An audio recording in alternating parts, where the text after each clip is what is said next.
जिस टाइम में मौजूद हूँ लियारी तेसर टाउन में। अगर बात की जाए लैंड माफिया की, तो लैंड माफिया दोबारा सरगर्म हो गया है। जो सरकारी जगह जो टैंकियाँ बनी हुई है वहाँ पे उनको तोड़ के जो है पार्किंग बनाई जा रही है। अगर बात करें आवाम की, तो आप देख सकते हैं काफ़ी लोग निकले हुए हैं, एहतजाज कर रहे हैं, मुजाहिरीन खड़े हुए हैं। आइए लोगों से बात करते हैं, सवाल से उसका क्या कहना है। मस्जिद आला का घर भी नहीं छोड़। अच्छा ये बताएं कि हाँ। ये कब्जा कौन करे, कौन लोग हैं? अनवरजेब और कौन है दुनिया को मालूम है, सबको नहीं पता था। अनवरजेब ये जगह किसका है? हाँ, गवर्नमेंट का जगह है और किसका जगह है? और मस्जिद का जगह है। मस्जिद को गिरा रहे हैं। हाँ अलाकाम से क्या अपील करते हो आप? हाँ भाई, हम लोग को कुछ मस्जिद के लिए के ऊपर हम जान देते हैं। हाँ जी बिल्कुल, आप बताइए आप क्या कहना चाहेंगे आप? भाई ये लियारी तेसर टाउन के जितने भी जो है ना रिफाई पलाटे थे, अकर बाजार थे, ग्राउंड थे खेलने के, अब वो तो चैना कटिंग कर ली। अब इन लोगों ने जनाजा गाह पे भी जो है ना कुछ लोग है वो कब्जा माफिया, वो कभी कहते हैं हमारा कोई कर्नल मिला है, कोई किसका नेब का नाम ले रहे, कोई डीएसपी का नाम ले रहे। तो ये जनाजा गाँव के ऊपर आज जो है ना उधर भी कटिंग इन लोगों ने कर दिया। और यहाँ पर सरकारी मार्केट है अकर बाजार, ये अलाटी है, यहाँ जो है ना गुलशन नदी में जो टूटा हुआ मुतासिरीन थे उनके लिए जगह दिया था, अकर बाजार है। वहाँ भी जो है ना अवाम की दुकानें थी, वहाँ भी जो है ना इन लोगों ने अवाम को निकाल दिया, उसके ऊपर बाइलें लगाई है। वो भी इन लोगों ने अवाम को इतना तंग करके लगे, चंद लोग हैं 15 से 20 लोग हैं, अवाम को इतना तंग किया है। कब्रिस्तान की जगह ये लोग उनके वो पार्किंग कर रहे, जनाजगाहों पे कर रहे, अकर बाजारों पे कर रहे। या जो पुलिस है, जो इदारा है, वो सिर्फ तमाशा ही देखते रहते हैं बस। ये जो तो आपने जो यहाँ के जो डीसी कमिश्नर कराची है उनको आप लोगों ने एप्लीकेशन दी है? यहाँ के जो एमपी है अरबिस्तान खान है, उसने 2 दफा असेंबली में आवाज़ उठाई है, उसके बावजूद भी ये जो इदारे हैं सन हुकूमत इसके ऊपर कोई एक्शन नहीं ले रहे। तो हमारा सन हुकूमत से रिक्वेस्ट है कि प्लीज़ मेहरबानी करे, जनाज़गाह दे, जो कब्रिस्तान का जगह है वो दे दे, जो बच्चों का खेलने का जगह है वो दे दे।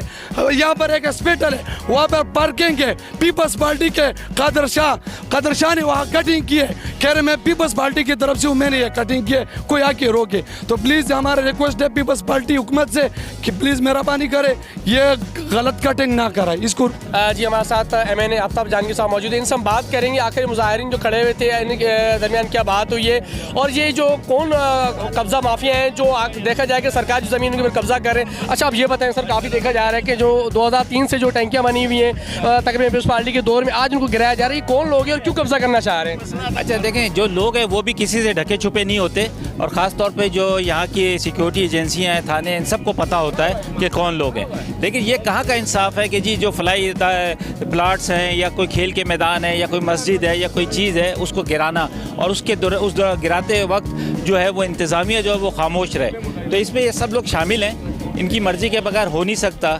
लेकिन इंशाल्लाह आइंदा ऐसा कोई काम होने नहीं देंगे, क्योंकि ये हमारा ये इलाका है। हम इसे चाहते हैं कि इसकी जो चीज़ है, जो असल सूरत हाल है वो बरकरार रहे, जो मसाइल है उसको हमने ख़त्म करना है। और हम पहले ही परेशान हैं कि हमारे बच्चों के पास खेलने के मैदान नहीं है, कोई फ्लाई इदारा नहीं है, कोई स्कूल नहीं है, कोई कॉलेज नहीं, कोई यूनिवर्सिटी नहीं है, और जो है उस पर कब्ज़ा हो रहा है और लोग खामोश हैं। तो जो भी लोग इसमें इन्वॉल्व हैं, चाहे वो सिंध गवर्नमेंट हो, चाहे वो कोई भी हो, इवन आफ्ताब जहांगीर क्यों ना हो, उसके खिलाफ भी कार्रवाई होनी चाहिए। आप ये बताएं, आप ये बताइएगा कि क्या आप इनके खिलाफ कानूनी कार्रवाई की जाएगी, FIR काटेंगे कि नहीं छोड़ा जाएगा किसी को भी, चाहे वो कोई भी हो। जब मैंने कहा जब मैं भी हूँ तो उसको भी ना छोड़ा जाए। जी बिल्कुल, ये तासुरात थे। अब MP अरबिस्तान हमारे साथ मौजूद है, इनसे बात करेंगे और कोशिश करें इनसे जाने कि ये जो लैंड माफिया दोबारा सरगर्म हो गया है। काफ़ी पुरानी ये जो टैंकियाँ बनी हुई हैं, जो गवर्नमेंट के अस्पताल है, जो बच्चों का खेल, जो मुस्तकबिल जहाँ बसा हुआ है, इन पर कब्जा जो है कर रहे हैं सरेआम। तो ये क्या इनके ऊपर कानूनी कार्रवाई की जाएगी? देखें, एक बात तो मैं आपको बताता चलूँ, आपने कहा कि 2003 में पीपल्स पार्टी की गवर्नमेंट ने ये टैंकियाँ बनवाई थी, तो ये आपकी मालूमात के लिए अर्ज़ कर दूं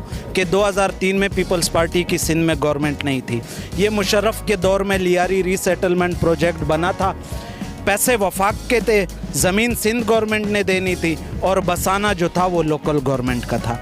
अच्छा, जब ये बना 30,000 ख़ानदानों को यहाँ के लिए जो है घर मिले, लेकिन उसके साथ साथ सिंध गवर्नमेंट और लोकल गवर्नमेंट के जो नुमाइंदे थे उनकी सरपरस्ती में ये कब्ज़ा माफिया जो है सरगर्म हुआ, और यहाँ पे जा बजा जो है कब्ज़े शुरू हुए। रिसेंटली जब हमने इसके ख़िलाफ़ आवाज़ उठाई, मैंने असम्बली के फ्लोर पे, सैयद गनी साहब उस वक्त हमारे लोकल मिनिस्टर थे, वहाँ पे भी आवाज़ उठाई। फिर उसके बाद पीडी लुबना सलाउद्दीन के सामने, फिर हमारे पीएम इमरान खान साहब के सामने मैंने आवाज़ उठाई और प्राइम मिनिस्टर इंस्पेक्शन कमीशन को लेटर लिखा। वहाँ से टीम आई, उन्होंने विज़िट किया, ये सारा कुछ देखा और उन्होंने सिंध गवर्नमेंट को अहकामात जारी किए, सेक्रेटरी लोकल गवर्नमेंट को और चीफ सेक्रेटरी को, पीडी लुबना सलाउद्दीन को, कि ये कब्ज़ा फिलफोर ख़त्म किया जाए और इनको जो है डिमोलिश किया जाए। लेकिन चूँकि आपको पता है कि सिंध गवर्नमेंट की जो कान पे जूं भी नहीं रेंगती, उन्होंने फेडरल के अहकामात हवा में उड़ा दिए। लेकिन हम इस चीज़ को ऐसे छोड़ेंगे नहीं। परसों हम चीफ सेक्रेटरी से भी मिलेंगे, सेक्रेटरी लोकल गवर्नमेंट से भी मिलेंगे, वज़ीर बल्दियात नासिर हुसैन शाह साहब से भी मुलाकात करेंगे। अगर उन्होंने कुछ नहीं किया तो फिर हम सेक्रेटरी लोकल गवर्नमेंट और मिनिस्टर नासिर शाह के ऑफिस के बाहर धरना देंगे इंशाअल्लाह। अच्छा सर, आप ये बताइएगा कि अभी ये जो इतनी बड़ी कार्रवाई कर रहे हैं कि इनके खिलाफ कानूनी कार्रवाई की जाएगी, जैसे कि आप यहाँ पहुँचे, आपके हल्के के लोग हैं, आपने इनकी आवाज़ बुलंद करी है और हमेशा हमने ये भी देखा कि कहीं भी अगर कोई मसला होता है तो आप फ़ौरन वहाँ पहुँचते हैं, लेकिन तो क्या इनको वाकई जो अपनी जगह इनको फराहम की जाएंगी? देखिए, इंशाअल्लाह बेहतरी की उम्मीद अल्लाह ताला से रखनी चाहिए। हम भरपूर कोशिश करेंगे। अगर कब्ज़ा माफिया हमसे ज़्यादा ताकतवर हुआ या असर रसूख वाला हुआ तो फिर दमादमस कलंदर करेंगे इंशाअल्लाह। जी बिल्कुल, ये पियर बस्तान के तासुरात, इनका यही कहना था कि 2003 में ये मुशर्रफ के दौर में जो ये टैंकी बनी थी, जो पैसे लागत आई थी वो वफाक के थे, लेकिन अब जो है लैंड माफिया जो सरगर्म हो गया है, जो इनकी चीज़ों पे जो कब्ज़ा कर रहे हैं, जो प्रॉपर्टीज़ हैं, जैसे कि खेल के मैदान है, हॉस्पिटल्स हैं, उसके अलावा अगर बात की जाए टैंकी की, जो पानी की टैंकी होती है उसको भी तोड़ा जा रहा है। इनका यही कहना था कि हम इंशाल्लाह कार्रवाई करेंगे, अगर सिंध हुकूमत से बात करेंगे, अगर इन्होंने अगर हमारे कोई बात का जवाब ना दिया तो उसके बाद इनसे हम कानूनी कार्रवाई भी करेंगे। जो अभी ये जो लैंड माफिया इनके खिलाफ सख्त से सख्त कानूनी कार्रवाई करेंगे और जो यहाँ के रिहायश पजीर जो लोग हैं इनके जो हकूक़ हैं इनको दिला करेंगे। कैमरा टीम के साथ इमदाद अली, KHN न्यूज़, कराची।